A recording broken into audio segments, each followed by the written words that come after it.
বানাচ্ছি দই স্যামন। আর এই রান্নাটা করার জন্য খুব সামান্য উপকরণ লাগবে। পেঁয়াজ, আদা, রসুন, কাঁচা লঙ্কা একসঙ্গে পেস্ট করে নেব। কাজু, চারমগজটাও আলাদা করে বেটে রাখবো।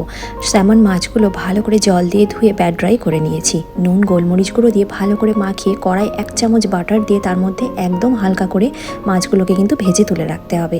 এবারে একটা বাটির মধ্যে জল ঝরানো টক দই, নুন, চিনি আর সামান্য ময়দা দিয়ে গুলে রেখেছি। মাছগুলো ভেজে তোলার পরে কড়ার মধ্যে একটা ফোড়নের জন্য দেব গোটা গরম মশলা, সামরিচ আর গোলমরিচ।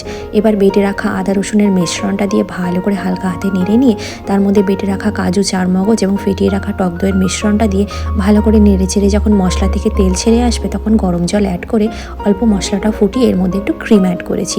এটা সম্পূর্ণ অপশনাল, আপনারা না চাইলে নাও দিতে পারেন।